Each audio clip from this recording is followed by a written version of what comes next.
Hey, this is the Partially Examined Life, episode 296, part 2. Continue doing a close reading of particular sections of Heidegger's Being and Time. We are still in the introduction. So Wes is not on for part 2. He's in another country. We're doing this on a fresh day, which means that we're all using the same we all have the same page numbers, right? Seth, yes, sir. Or do you not? I have the online version and my old black cover version as well. So I'm ready to roll with whatever. I think those are the same but I have not actually. They're not. Oh, they're not? Okay. Well, it's the same translation. Yes, but the pagination is different. All right. Well, I had put in sort of just a little bit I had said that let's talk about the ontological function of time. I don't know. Should we skip that and go right on to what are phenomena? Or, so this was from Intro 2, Section 5, page 39, really 38 we could start on if we wanted. Well, it seems like we ought to touch on time since the book is called Being and Time. That is why I picked it out. We've done the introduction to Being, right? At the very top of 38, the first words on it are talking about how we're going to talk about Dasein in its average everydayness. Yes. Which I thought, let's get that term out there as well. Do you guys have a sense of what that is going to mean? I think it's important to talk about. If we look at the bottom of 37, just before that, again, this whole thing, we haven't been talking about being in the right way. We haven't been talking about Dasein. And so he frames it as we need to talk about Dasein. We've been talking about Dasein without the proper ontological consideration. We must rather choose such a way of access and such a kind of interpretation that this entity can show itself in itself and from itself. And this means that it is to be shown as it is proximally and for the most part in its average everydayness. I mean, I guess the preamble to me is that he is something we sort of touched on earlier, is that he wants to focus on, or thinks the thing that we've left off historically about being is its utter conventionality, the way it's most with us all the time, and that if being is anything, it's going to be about its everydayness. It's not going to be something special in that respect. And this is going to set up pretty well what phenomenology is, as we're going to talk about in the next part, because phenomenology for Husserl, Heidegger's teacher in this respect, was a special standpoint. It was not about us in our everyday walking around. Let's sort of think retrospectively about what that was like. It is a matter of stopping. In fact, that natural attitude, in which we deal with things is exactly the thing that maybe phenomenology is supposed to undermine, treating objects as if they're things like the natural science would describe them. There might be something wrong with that. So we know we need to stop. We need to reflect, sort of do the Cartesian thing, even though obviously Heidegger, in writing this book, is stopping and reflecting, but he's trying to do something that's a little trickier. A lot of the point of this is as soon as you stop and you create this artificial situation where it's like me as a stable point contemplating the shifting images around me. And that's exactly what the world is not like when we're not being philosophers. That's a super great point. And I even though it's only sort of floating in the background to me in this part of the book, the scientific method of inquiry, though I guess, he's specifically replying to Descartes, so maybe it's not quite sort of in the background. But one thing about the scientific method of inquiry and the beginning of early modern science, it's not standpoint theory, but it's basically saying you need to sort out the question that you have to ask in the right way so as you can get purchase on it, that kind of thing. So it's really important in science that you ask a question in the right way such that it's answerable. And that is an example of something that's super, super useful in science, but I think is exactly the kind of thing Heidegger is talking about he doesn't want to be doing, because that is reifying the entities being looked at too much. It's, in fact, it's over-determining that it's extracting away from the very thing that he thinks is most interesting and most worthwhile about understanding being, is it's making too many assumptions about what those beings are. It's just that act of creating a class of questions that are answerable in a particular way, makes presumptions on those entities in a particular way. And if he wants to understand what being is, he needs to remove it from that context. Yeah. I think there's a good corollary here. It reminded me this particular part of the book, and where I think the thrust is, it's to just go back to the phenomenology of spirit. He's taking it in a different direction, but it's a similar kind of thing where, you know how Hegel moves through perception, sense experience, those different categories to get through consciousness. And he's trying to undermine the concept from within, so to speak. Heidegger is in the same way that he's trying to make an end run around Descartes. He agrees with the Hegelian assessment, but he's going to propose a different approach. That's what being in time is. It's a different way because he does think that there's a way of experience that's not categorical, that is, I don't want to say experienced directly, but it's experienced in a way that hasn't yet been conceptualized in the conceptual scheme that we have. And that's this concept of everydayness, that it's what's so close to us and what's so near to us that we just overlook it. It's like he thinks he found something that Hegel overlooked.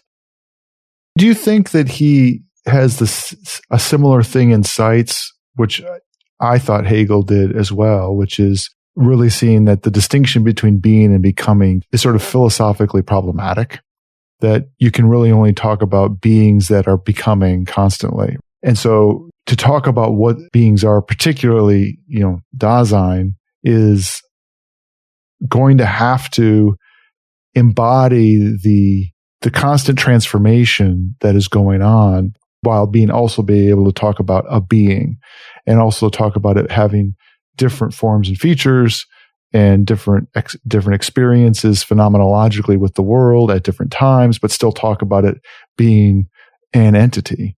That's the thing that he has in his sights, which I think is similar to the kind of phenomenology that, in the phenomenology of spirit, the kind of thing that, with the dialectic, that Hegel embraces it by this iterative cyclical dialectic, right? But that dialectic, in his case, is also constantly approaching something.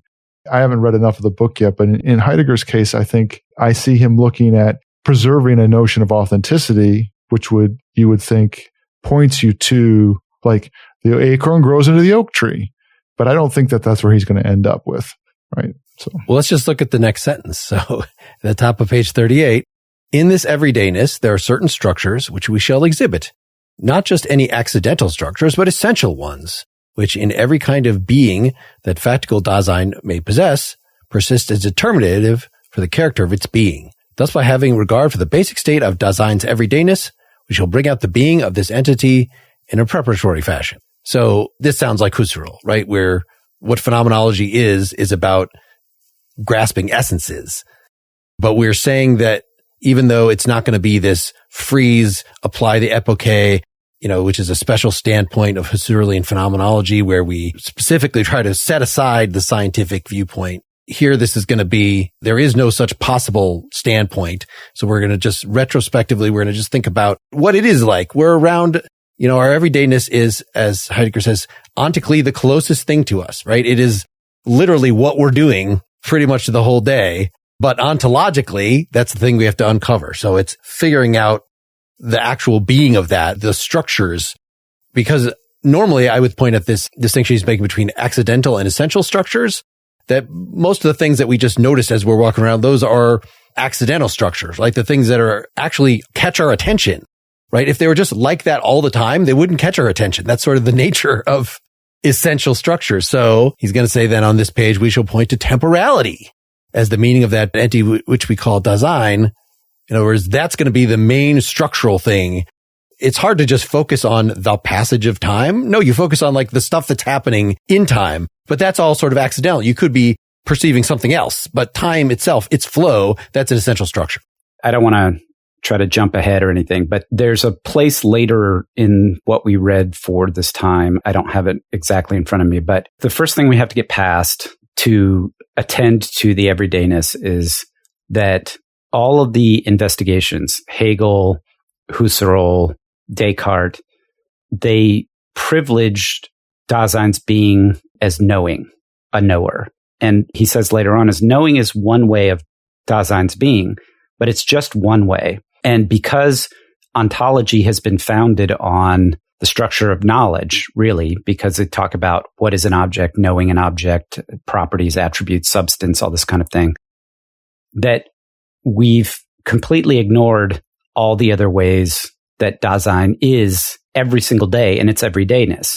And so when we look at the everydayness, what we're going to come up with is understanding that Dasein it can be towards a thing, it can care for a thing, it can be disinterested in a thing. And so there's many, many different ways. And knowing as a way of being is just one mode of being. So he's going to elucidate these other modes of being, these other ways of being from this perspective of the everydayness. And he's going to point out you lose that by thinking that knowing is somehow the way to get to being. If you think knowing is the being of Dasein, you're ignoring all the rest of this stuff. And in fact, when you attend to all the rest of the stuff, that's where you really see the structure of Dasein's being, of which knowing or knowledge is just a subset. So that's one part of the move. The point towards temporality, I think we should hold on that. We're going to elucidate it a bit later, but it really is around the fact that because Dasein has all these ways of being and it has possibilities, because it has possibilities, as Dylan said, right? The acorn becomes the oak. The acorn doesn't have the same possibilities as Dasein. Dasein can choose this, choose that, can be authentic, inauthentic. An acorn can't choose not to try to become an oak tree, right? If there's water and there's sunlight, that's what it does. But Dasein can say, oh, I'm supposed to become an oak tree, but fuck that. I'm going to join the circus. I'm going to join the circus. And it's the notion of temporality, and the reason why Dasein's being is framed in this horizon of temporality has everything to do with possibility and choice. And that will come out later. And that's going to be where this discussion of authenticity is going to get really interesting, right? Because it could be that the choice of Dasein to join the circus is authentic, and it could be inauthentic. Mm-hmm. But the fact that Dasein projects and sees these possibilities in the future and can direct itself towards an authentic or an inauthentic possibility here. Remember, you need time for possibility, because at least future possibility. And that's why time is so critical and is constitutive of Dasein's being in a way that it isn't for other beings. This part of the conversation, this part of why Dasein is interesting, I think, Seth, you're hitting on this specific character, the possibilities of Dasein as being a being for whom the choice about their being is a live option. And that's one of the ways in which Dasein is the right entity to be considering when considering what being is. I think that all sounds correct. But this is also part of the uniqueness hypothesis for human beings. And I'm not averse to it exactly, but I'm just wondering about, are we sure that other entities don't make choices? Let's say about their own flourishing, right? If I were to say it that way, summarize that point that you were making, is that Dasein has the ability to make choices about the form of their flourishing. That's what's unique about Dasein. And it made me wonder, is it really the case that, every other entity, every other living entity doesn't make any choice about that? There isn't such a thing as a kind of an ambition or a conflict. And maybe that's just right. And it just made me think about what are the signs of that? It's a good point. And there's a certain Heidegger speak that you have to get into so that you don't make these category mistakes by using terms like choice and things like that. So if I was going to try to answer what you said, Dylan, in a different way, what I would say is, in his words, top of page 39, we've already intimated that Dasein has a pre-ontological being as its ontically constitutive state. Dasein is in such a way as to be something which understands something like being. So it's not that other beings don't make choices about how they flourish. It's that other beings don't have some kind of pre-ontological understanding of being that's constitutive of them. Got it. I'm not sure how we can know that. I mean, sort of following on Dylan's skepticism with this. Let me just say, first, my initial reaction to Dylan, to your question, is just that despite what I was just saying about Heidegger trying to get rid of Husserl's special standpoint, well, it's still a special standpoint, this retrospective activity. And this sort of follows with just the way that Heidegger sets up that Dasein is the being for which being is an issue. So anybody else that's engaging in this kind of retrospective analysis, observation with us is someone for whom being is an issue. right? So they participate in the being of Dasein. Right. So it doesn't matter if it's an alien or whatever. Like that's why, just like Kant has like a rational being, doesn't want to rule out anything. So it's potentially, if you want to say that chimps have real intelligence or that an artificial being has real intelligence, whatever, anything could be. But that is, a matter of like who can engage in philosophy, which is who can actually have an ontology, who can, but you're saying, Seth, that in order to have an ontology, you have to have this pre-ontological general sense of being, right? For us, yes, that is something that we need to leverage, as we discussed in part 1, that like, unless you sort of know the shape of the answer, you don't even know what to look for, right? You can't engage in the inquiry at all unless you have some sort of sense of the answer.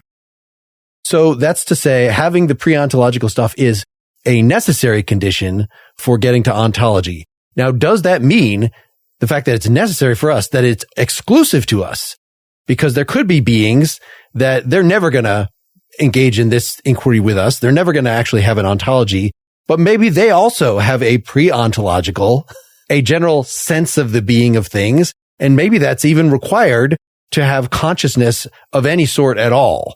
Or, to have maybe not going so far as this theory of mind that we keep talking about, but the fact that an animal will treat another member of its species or another, like that they'll treat them differently than they will treat a gust of wind or something, some moving thing that is not an animal. I don't want to just have the same discussion we already had with Langer about this, but it could very well be, if you want to say that this pre-ontological stuff, that's just tantamount to being conscious, then it just moves the discussion over so that Dylan, your question is just, how do we know other beings aren't conscious? And I was wondering about that, but the sentence that Seth read, Dasein is in such a way as to be something which understands something like being. That's a different statement than Dasein is in such a way as to be something which wonders about its being or is uncertain about its being or thinks about what it is. Those are two different things. And I was just thinking exactly what Mark was wondering, is that it's not at all clear to me that the fact that there are lots of other living entities that clearly have recognition of different other sorts of entities on different sorts, they're making distinctions that I would believe that they make distinctions of kind. So are those ontic distinctions? Is that what that means? No. No, it's not. Okay. I'm talking as if I know this better than you and that I have some perspective. You probably do. I don't. So think of it this way. Remember, Nagel, what is it like to be a bat? There is something it's like to be a being other than Dasein. No doubt about it. Yes. It's absolutely true or absolutely okay that other beings comport themselves and have dispositions towards beings and have an understanding of beings. Mm-hmm. It still doesn't make them Dasein. Because Dasein has an understanding of being. What he's basically saying is we have an understanding of being that's somehow not the being of any particular beings. But of being itself. And other things don't. Yeah. And that's why I wanted to refine that statement as to Dasein, for which being itself is a question. In fact, I feel like he had that earlier, that Dasein is the being for which being is a question, some version of that. Yeah. This is a good call out for listeners because this is a problem with reading Heidegger. What happens is you instinctively try to translate what he's talking about. You're like, oh, is he just creating a new vocabulary? This is his version of consciousness. This is his version of subjectivity. This is his version of object versus subject. And that may very well be exactly what's happening, but he thinks that he's doing something different or trying to do something different. Yeah. It's very important to understand what he's trying to do there. And there's lots of examples of this in intellectual history, where you think something is just glossed over. Ratios versus fractions is a good example. Let's say a little more about time here in the next 2 pages without trying to read all the paragraphs. But you might think that if we're going to sort of give a typology, if we're going to, again, do Aristotle's categories or something, but talk about it in terms of temporality, then it would be, well, there's like numbers. Numbers don't exist in time. They're like Platonic ideas, They're ideas of a sort. Whereas this event that just happened, that seems obviously temporal.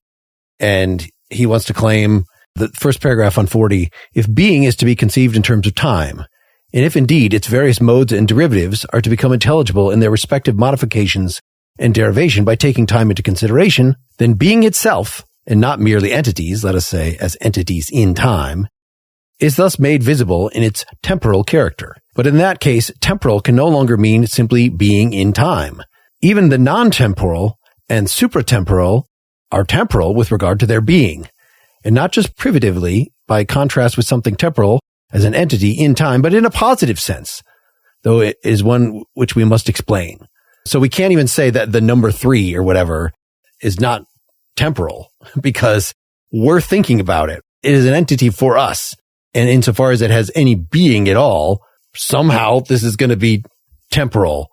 Let's keep reading. In both pre-philosophical and philosophical usage, the expression temporal has been preempted by the signification we have cited. In the following investigations, however, we shall employ it for another signification. Thus, the way in which being and its modes and characteristics have their meaning determined primordially in terms of time is what we shall call its temporal determinateness. Thus, the fundamental ontology of the task of interpreting being as such includes working out the temporality of being. In the exposition of the problematic of temporality, the question of the meaning of being will first be concretely answered. I don't know if any of that actually helped. There's a place on the previous page, Mark, that you skipped that might help clarify this a little bit. So he's talking here about time has long functioned as an ontological, or rather an ontical criterion for naively discriminating various realms of entities. What does that mean? You have things that are in time. You have things that are not in time, right? So you have natural processes, historical happenings are temporal, spatial and numerical relationships are not. I mean, do we agree? Yes, that is what I was trying to summarize in my one sentence before I read the part I read, but keep going. So his point is, isn't it strange that time has this function of being able to cleave beings into different groups? It's just something we naively, and time has temporality, really, not time, but temporality has come to give us this ability to distinguish the beings that are in time and the beings that are not in time. And that it's essentially created these two different realms of being. So time has this weird function, just it's kind of like a category, right? I mean, and so he's saying it does this, and yet we don't even think about it. And nobody's ever said, why would we separate beings this way? How does time operate on being in such a way that it allows us to separate beings this way or to create different realms of being? And what he wants to say is that's how he says, in contrast to all this, our treatment of the question of the meaning of being must enable us to show that the central problematic of all ontology is rooted in the phenomenon of time, if rightly seen and rightly explained, and we must show how this is the case. So time and being are somehow related. Yeah, this makes a whole ton of sense, right?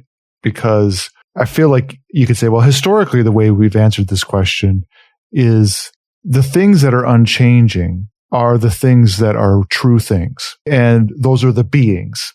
And insofar as they change, I mean, this is Aristotle, right? The thing that is not changing is the thing in itself. And the thing that is changing are the accidental features of it, right? And you can get into this more complicated realm of like living things that it's the acorn that grows into the tree. Its being is to become the tree, and its activity is such that it goes towards that. But its beingness is stretched out over time. And that becomes like the hardest, most interesting kind of question for Aristotle. But when he says temporality is the fundamental thing to be unearthed, to me, it goes right to the heart of, is everything one or many? Is it all change or is it not? I mean, the Heraclitus question. And his focus is on that central problem, resolving it.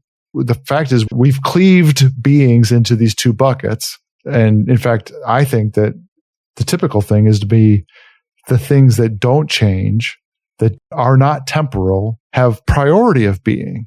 And he's going to say, oh, no, that's not true. In fact, Dasein is the priority one, and that's the one that's always changing. And now a word from our sponsors. St. John's College is for undergraduate and graduate students who seek meaning in their lives, who ask hard questions of themselves and their world, and who dare to free their minds. In small, discussion-based classes, students grapple with fundamental questions that confront us as human beings and engage with influential works by some of the world's greatest writers and thinkers, from Homer, Plato, and Euclid to Nietzsche, Einstein, Woolf, and Baldwin. This strong commitment to collaborative inquiry, to civil but probing discourse across perspectives, and to the study of original texts makes St. John's College a particularly vibrant community of learning where students participate in lively discussions and immerse themselves in the diverse and conflicting ideas that have formed our modern world. Through this, they learn to listen deeply, think broadly, and to speak and reason with precision. Explore 3,000 years of human thought in just 4 years, or 2 for graduate students, at campuses in Santa Fe, New Mexico, and Annapolis, Maryland. Learn about our undergraduate and graduate Great Books programs, including online graduate options at sjc.edu/PEL.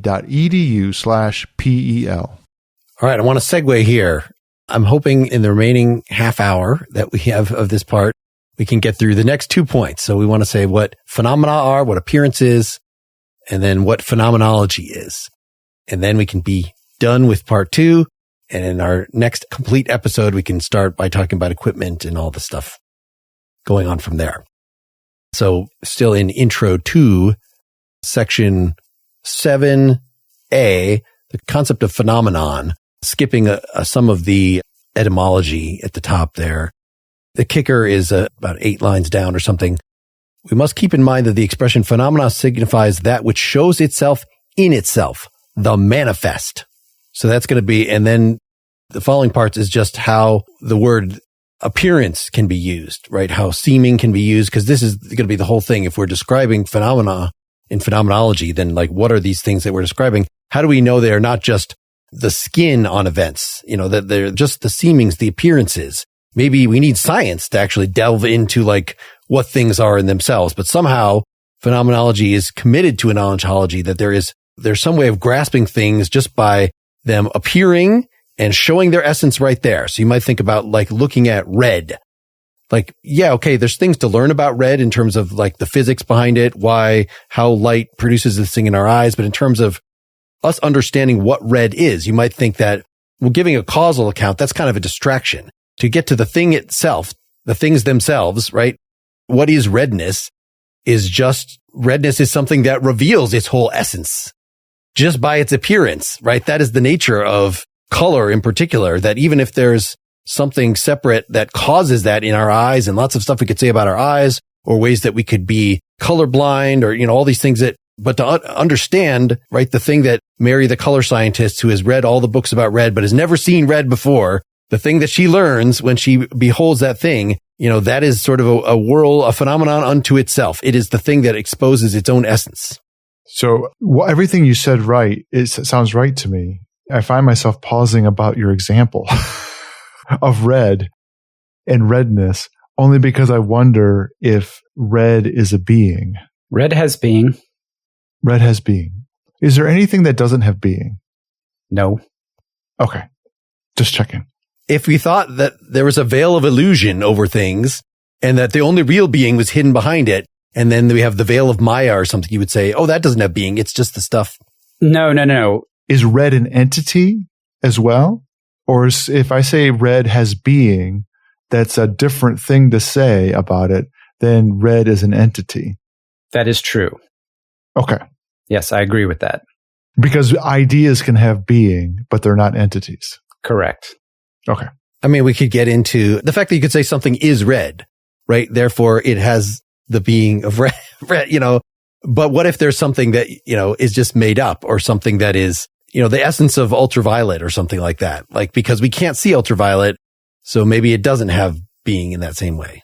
Before we go there, I think we should focus on this concept of phenomenon, because it's really important. So, Mark, I think what I heard you say, you talked about the thing showing itself as itself, being manifest, and then potentially appearing as something that it's not. Yeah, the appearing part is we should read more of this, but go ahead, Seth. That whole first paragraph on 51, which is 9,000 words long, it's confusing. To give the listeners a flavor, when phenomenon signifies semblance, the primordial signification, the phenomenon as manifest, is already included as that upon which the second signification is founded. We shall allot the term phenomenon to this positive and primordial signification of phenomenon and distinguish phenomenon from semblance, which is the privative motive modification of phenomenon as thus defined. But what both these terms express has approximately nothing at all to do with what is called an appearance, still less mere appearance. That's very confusing. But what he's trying to say here, and this is going to go to ultimately his notion of truth in the later writings, is when you talk about appearing, if something can be a semblance of something else, or if something can appear as something that it's not, then already inside of that, you have this concept of it potentially being able to present itself as itself. Like, you can't say that it's not what it is without having a sense that it of what it is. So on page 52, he says, thus appearance as the appearance of something does not mean showing itself. It means rather the announcing itself by something which does not show itself, but which announces itself through something which does show itself. Appearing is a not showing itself. So in there, he says both those things. The first is that in being an appearance, it is not a phenomenon. It's not revealing itself in itself. But the fact that it is doing that implies that there is an in itself. So, but I think that's right. Yeah. I thought he was trying to just say, look, the word appearance is ambiguous. There are three things that it could mean. So red, as I was describing it originally, is something that I'm saying is just a phenomenon, and it presents its essence right up front. However, you could also think about red as being, it is the indication that there is light bouncing off something. So it's sort of, this is the way that light bouncing off announces itself. So it is appearing through the color red in our minds. But what we're really, the real thing that's happening there, the thing that is most important, is the light bouncing around. Or you could say, and maybe there's in fact another way, maybe a better example of that is smoke and fire, right? Because the smoke indicates the fire, but you could also just go closer and look and say, oh, I'm actually seeing the fire and not just the smoke.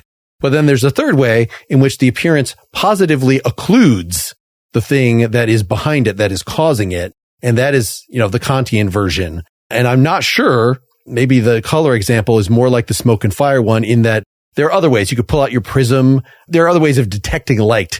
So you could say, okay, now we've really detected the thing. You could also say, because I think we said in part one, whenever something appears some way, it necessarily doesn't appear in another way, right? That appearance is blocking, is hiding some other possible appearance of it. And that is an everyday phenomenon, that I look at the front of a physical object. Well, that means I'm not seeing the back of it. I'm not seeing the inside of it. There's all sorts of things that are being blocked by this appearance. And we could think of the same thing, that maybe if I'm seeing the color red, well, then I am by definition not seeing the bouncing light, right? Because I'm experiencing the effects of bouncing light, but I'm not seeing the bouncing light. I'm not sure what to do with that, but there's definitely in the Kantian world, or if you said God is everywhere, God is the only real thing, and everything is just emanations of God. Well, those emanations, that would not be necessarily, unless you're Spinoza, like that we're actually seeing God. No, we're seeing these appearances that have been put sort of in front of God. The thing that with Kant, right, and you guys should correct me if I'm wrong, is that we only get appearances. We don't have any access to the thing in itself because it's always just appearances. And in this sense, he's adamantly opposed to that the appearances are not the thing announcing itself. It's the not showing of itself, but it also is the indication that there is an in itself to show. And there is a phenomena to have access to that would get it in itself, which is, to me, adamantly non-Kantian.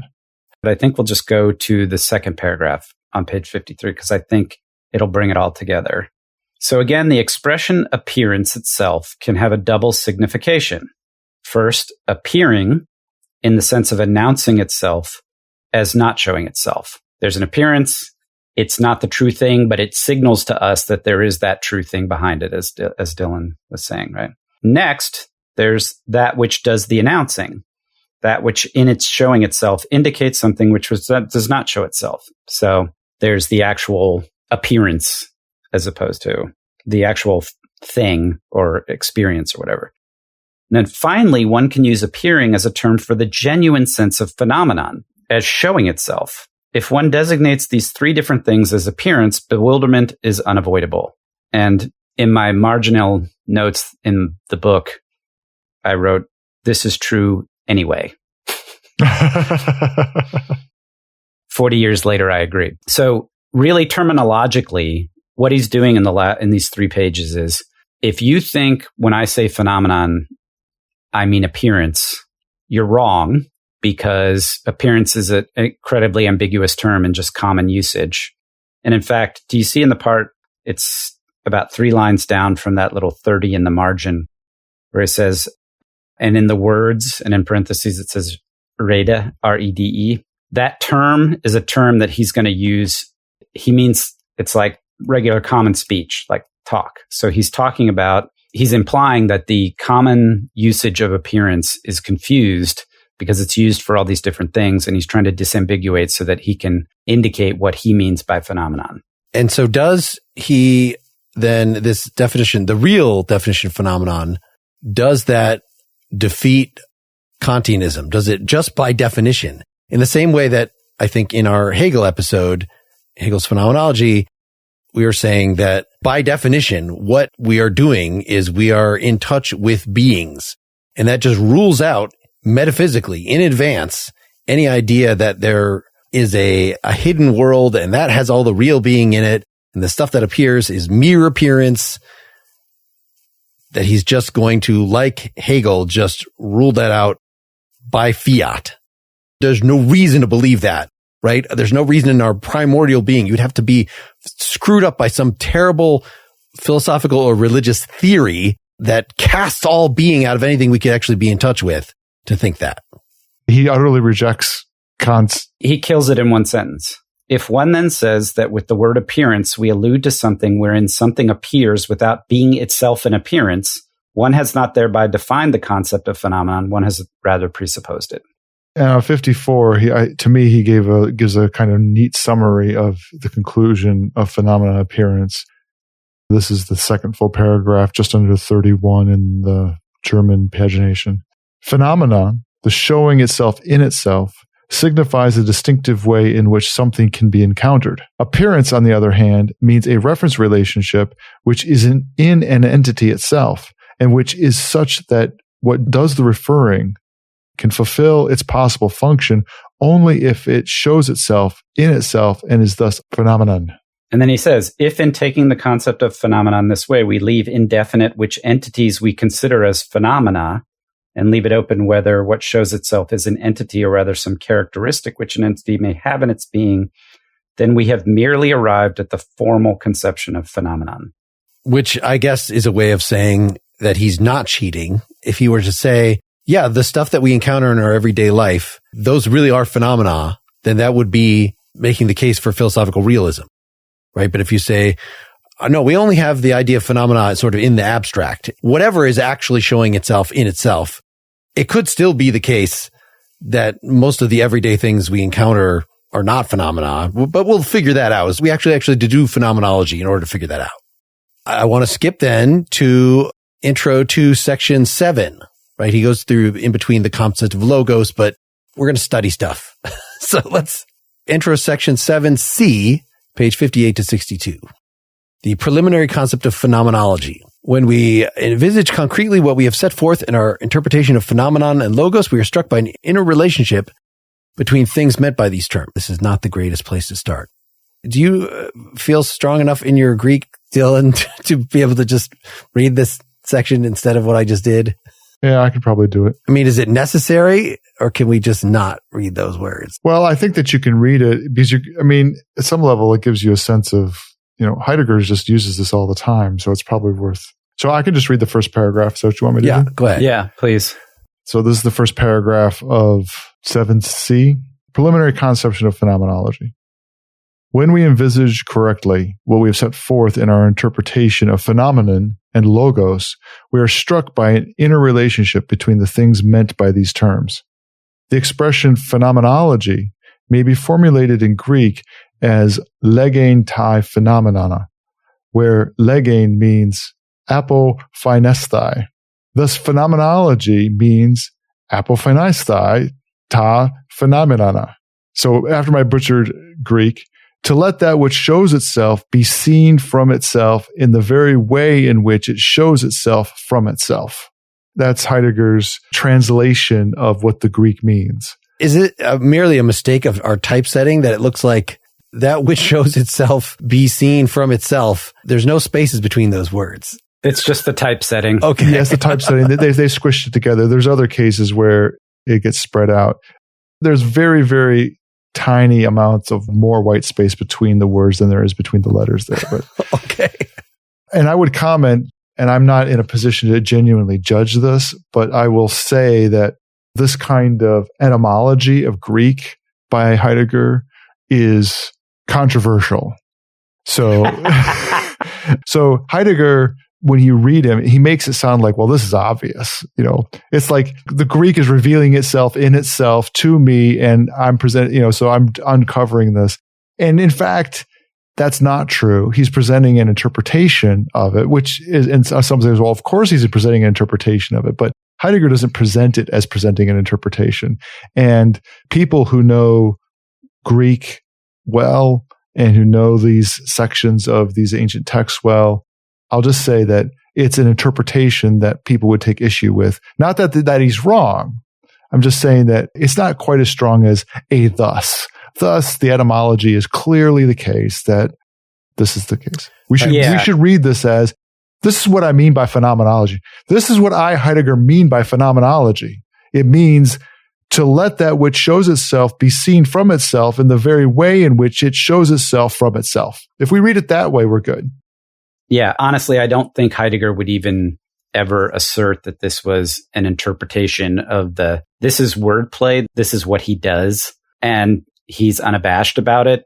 And in the later works, most of the later Heidegger, there's just tons of this stuff. And what he's trying to do is he's doing in this way, ironically, right? It's much more, I was going to say, religious way to treat a text, which is how much meaning can you tease out of it by playing around with the root, because he breaks things down into roots all the time. That, of course, means this. And so it has the signification of that. And, it's just his playfulness with language. But to get to your point and to return to Mark, what he's saying is he thinks of phenomenology, and he goes and says this on the next page, right? Phenomenology is not a discipline like ontology or theology because it's not defining a sphere of inquiry. It's simply a method. This is how you will get to the things themselves. And when Husserl read that sentence after reading these first few pages of Being and Time, he probably spit his coffee out. So what this method is going to be to the things themselves, right? That's Husserl's version. And supposedly saying, letting that which shows itself be seen for itself in the way that it shows itself from itself. Somehow that's supposed to be more illustrative. But he says descriptive phenomenology, that's tautological, right? Because it's describing is of course built into the whole idea of phenomenon. So if you're talking about it at all, you're describing the way in which it shows itself as itself. He says here, description does not signify such as a procedure as we should find, say, in botanical morphology. The term has rather the sense of a prohibition, the avoidance of characterizing anything without such demonstration.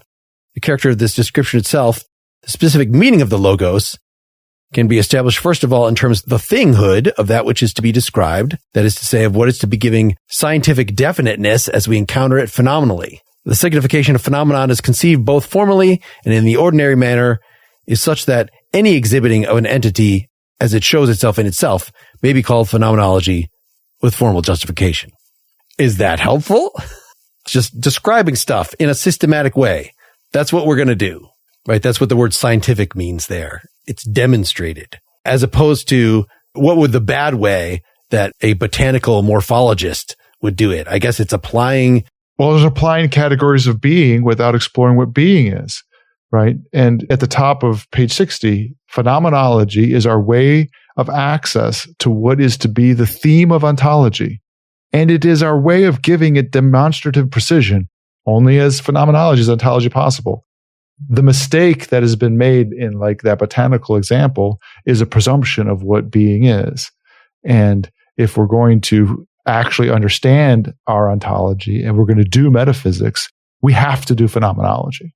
And I guess this kind of gets back to what we're talking about, are animals conscious or whatever, is I guess reading this makes me a little more convinced of the idea that you could have something that performs a selection procedure. In other words, it distinguishes kinds of things, but in no way has an idea of what being is, right? That you could say, in fact, analogically, a flower, if water drips on it, it will react by opening up and letting the water in. I don't know if this is the way flowers act, but let's say there are plenty of things that react in such a way. A Venus flytrap can detect when there is a fly or whatever, a bug crawling on it so that it can open itself up and gobble that bug up. Or it detects when the thing is already in its mouth so it can close the mouth. It detects something. So it is distinguishing. It changes its current form in reaction to something. In reacting to something. But that doesn't mean it has any idea of the being of the thing whatsoever. Even if, now I think that you could actually fool a Venus flytrap by, putting a stick in it and it'll still close on it. I'm not like it. So it might be more mechanical. But imagine the Venus flytrap. There are plenty of other examples that are a little smarter than that and will distinguish between stick, thing to eat, and thing not to eat. So there are lots of ways that you could then apply categories, and we could say those are ontic categories. I don't know. There are ways of putting stuff in buckets, but you don't have to have any sense of ontology to do that. That sounds right. That notion that ontic, other forms of being would have access to ontic categories, but not ontology. That sounds certainly Heideggerian. So, I had put for this thing to go through page 62. Because just that section ends. Right. What else is in here that we should for sure talk about? The very end, I felt like in the last couple paragraphs, maybe not the last paragraph itself, but I felt like he was getting into what his book is about and ontology and being and phenomenology. So before you go there, a few sentences down from the last thing you read, Dylan, only as phenomenology is ontology possible, he says, in the phenomenological conception of phenomenon, what one has in mind as that which shows itself is the being of entities, its meaning, its modifications, and derivatives. And this showing itself is not just any showing itself, nor is it some such thing as appearing. Least of all can the being of entities ever be anything such that behind it stands something else which does not appear. Behind the phenomena of phenomenology, there is essentially nothing else. On the other hand, what is to become a phenomenon can be hidden, right? So that whole notion that we were talking about, all this stuff that we were talking about, phenomena and appearance and the idea of a thing in itself, what he's saying is if what we're after is being, the being of entities, there can't be a thing in itself behind being. Being can't appear, be an appearance. Yes, being isn't an appearance. Being is not a phenomenon. Being is the phenomena, but it can't be in the Kantian sense. It can't be. It's not an appearance. Yes. Yeah. So it's important just that we get that out. And then he goes on to talk about hidden and undiscovered, and we're going to have to wrest. He says we must wrest the way in which being is from these objects of phenomenology. It's a fight because it's hidden, and you have to dig through it. So I had made a criticism of this in our old episode based on my teacher, Fritjof Bergman, saying that, Hegel and those folks, they got the idea that there's no mere appearances. We're actually getting in touch with the things themselves in a direct manner. And so all the skepticism of the ages was just misguided. And he said that Heidegger betrayed that by focusing on all this hiddenness and stuff. So this is the thing that I'm trying to grapple with. I'm very willing to just say Bergman was wrong. No, we've just been reading how Heidegger is in line with Hegel in dismissing the idea of a Kantian mere appearance, but he's leaving open, like it doesn't sound to me very controversial or very fundamentally troubling to say, as I was saying before, when something appears in one way, it necessarily does not appear in another way. And so if we're going to say that we have to wrest the meaning of the phenomenon from what appears to us, like that sort of... No. We're making that same mistake again between ontic and ontological. So what we're wresting from the objects of our inquiry is the being of those entities, not the beings. So what Fritjof was probably pointing to was, Hegel and those guys had already said, look, when you encounter a being, that's it. We don't need that radical skepticism. But again, to just go back to that notion of everydayness and the many manifold ways that Dasein is in the world, Heidegger thinks there's a whole ontology that we have never uncovered that's hidden behind this everydayness and hidden by our ontic encounters with things and the way in which when we try to conceptualize and turn them into objects of knowledge, we miss out on all this other stuff. So we have to go back to these objects because we have to figure out what are these, for lack of a better word, what are these divisions of being that make beings possible? And what is it? Because there's more to it than just subject and object. I'll push back a little bit on the idea that I was merely considering an ontic. Because there's Fritjof. the whole, I said Fritjof. Right, I know, but the whole ontological thing as that we were discussing is that individual objects are sort of our way back to exploring being. So that, and this is getting us toward the bottom of 61, where he introduces the idea of interpretation, in the top of 62, where he uses that word hermeneutic for it, which I think is really important for us to hit before we get out of here. You know, I just said, if you're looking at the front of a physical object, right, that's an ontic thing, a physical object in front of me, then I'm necessarily not seeing the back of it. I'm necessarily not seeing the inside of it. So that particular appearance of it, even though it is an appearance really of the thing, is necessarily occluding other appearances that it has. Well, this is the way phenomenon work too. It's just when we're talking retrospectively, then it doesn't matter what is in front of me right now, right? I'm considering my entire range of experiences with the book. In other words, I know what a book is. I can open it. I can think about who printed it. I can think about all these things. And so the selection process is not like moving my standpoint around so I'm seeing a different part of the book than I've seen before, but it's a matter of what aspects of the book am I going to focus on? That is what interpretation is. What aspects of life, of our average everydayness, how are we going to, so we're sort of performing a literary act I could just think about, what did I do this morning? Got up, walked out of bed into bathroom. I could sort of have a very unliterary way of conceiving this, but somehow there are going to be more perceptive ways in terms of getting at the structures of being of something. So this wrestling is a matter of coming up with a good interpretation. What if I said it's wrestling because we're going to have to overcome a bunch of prejudices and ways of seeing and thinking, because phenomenology is a method that's hard to do? What if I just said it that way? Like if I asked you, tell me about your day yesterday, doing that in a literary way, in a way that would also be something that is hard to do, a way that is getting, tell me about your yesterday in a way that has philosophical import. Okay. Let me read another passage and see if maybe I can clarify this. Because phenomena, as understood phenomenologically, are never anything but what goes to make up being, capital B, while being, capital B, is in every case the being of some entity, we must first bring forward the entities themselves if it is our aim that being should be laid bare. And we must do this in the right way. These entities must likewise show themselves with the kind of access which genuinely belongs to them. So the resting, what you're going to rest, we're going to wrest an understanding of being from beings. And it is not immediately manifest, because what happens when you encounter a being is you encounter that being or that entity in its own being.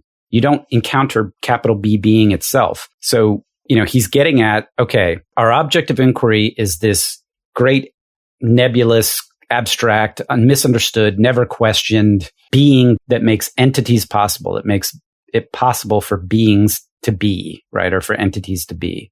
We're after that big B, but we can't access it directly. But that is the thematic. That's the horizon. That's the hermeneutical structure. We're going after capital B being. To get there, we have to go through beings. And beings do not show capital B being. You can't get to capital B being directly anyway through a flower or an acorn or a dog or an elephant or a piece of sand. Because we have to consider instead our relationship toward them as their ontological, whatever, the way in. No, this goes back to, because the pre-ontological understanding of being that makes it even possible to ask this question and set the horizon for phenomenology belongs only to Dasein in Dasein's understanding of itself. I don't look at a dog and have a pre-ontological understanding of being. I have it through my own existence or existence. And so basically what we've gotten to at this point is it's like, okay, if that's the question, and if that question requires that we go through some being to get there, the best candidate, maybe the only candidate getting access to capital B being is Dasein. So we have to do this analytic of Dasein. I mean, the trick is here, right? When we uncover the being of Dasein, it will tell us the meaning of capital B being. All right. Do we want to say what the transcendence is before, or can we just skip that? I think we can skip Dylan, that. it seemed like you had some other point toward the end of the section you want to make. Well, it's just the fact that paragraph and the paragraph following, it seemed to me to be... Go ahead with it. Okay. So being, as the basic theme of philosophy, is no class or genus of entities, yet it pertains to every entity. Its universality is to be sought higher up. Being and the structure of being lie beyond every entity and every possible character which an entity may possess. Being is the transcendence, pure and simple, and the transcendence of Dasein's being is distinctive in that it implies the possibility and the necessity of the most radical individuation. And then he says, ontology and phenomenology are not two distinct philosophical disciplines among others. These terms characterize philosophy itself with regard to its object and its way of treating that object. Philosophy is universal phenomenological ontology, and it takes its departure from the hermeneutic of Dasein, which, as an analytic of existence, has made fast the guiding line for all philosophical inquiry at the point where it arises and to which it returns. So transcendence, or the transcendental, that these are put together, he mentions both here. I mean, that language is, of course, all over, Kant's whole, time he's trying to describe the structure of the appearance versus reality, right? Phenomenon versus noumena. That is itself a transcendental fact. Maybe there was a transcendental ego, something that, and then Husserl had taken that term as well. And even just talking about a physical object is a transcendent in that it will always have more appearances than we can grasp of it. So it presents itself as an infinity, right? That is another way of saying transcendent, which is kind of where this comes from in terms of, God must be the transcendent thing, like that we have these individual things in front of us, but then there's something higher, something bigger, something that's getting more at the fundamental structure of things. And so he's saying being is the transcendence pure and simple. That's at least of some limited value in seeing how he's using that term that will play a role in his phenomenology, just as it did for Husserl and for Kant. I forget whether Hegel used that. I bet he did, but I don't even want to guess at this point. That one sentence, and the transcendence of Dasein's being is distinctive, enables the possibility and necessity of the most radical individuation. And I think that's going to be a key thing going forward in the book, because it is that we're not, in doing phenomenology, as I think Husserl saw it, engaging in this purely scientific shared enterprise. Like if I'm discussing the being of the book, then you're discussing the being of the book. Like we're all discussing the same thing.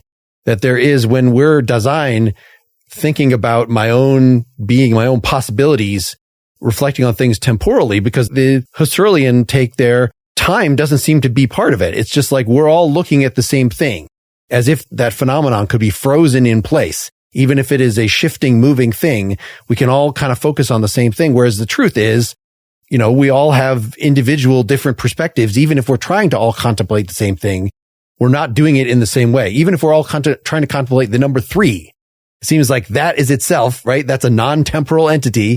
It's not going anywhere. So when I think of 3 and you think of 3, we're thinking of it in the same way. It is a transcendent thing that we can all sort of take a bite out of, that we can grasp a hold of.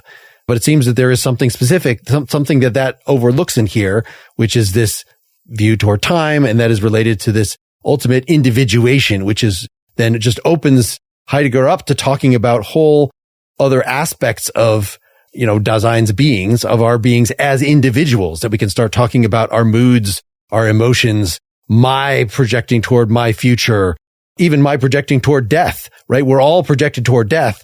But my death is individual. It is my death, right? We're not really when we all think about death together, we're not really thinking about the same thing.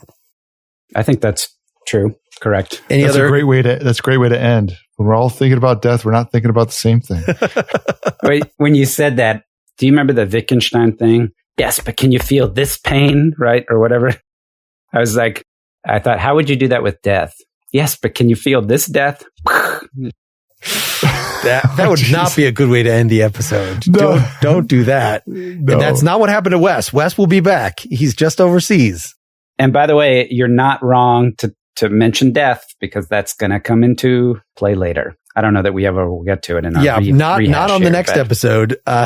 We're not going to have, despite our thoughts, a supporter only part 3, because we want to include everybody in this next full episode that we're going to have, hopefully with Wes back, but we'll see. He's still maybe on his trip, considering further into being in time. Thank you so much for listening to this. We hope you do support us anyway. We might have a nightcap. There'll be some good stuff. You can go to partiallyexaminedlife.com/support to find anything about that. We also would love to hear, we have the next episode, and we're going to do a play after that. We're going to have Peter Adamson back on. We're going to have our big live episode. But after that, we're going to be open to new topics, and we'd love to hear what you would like us to cover. Email us at PEL. We'll care about you later. Yes. After all the celebrating is done. It's not about the person. We care about your opinion later. Good night, everybody. Good night. Good night.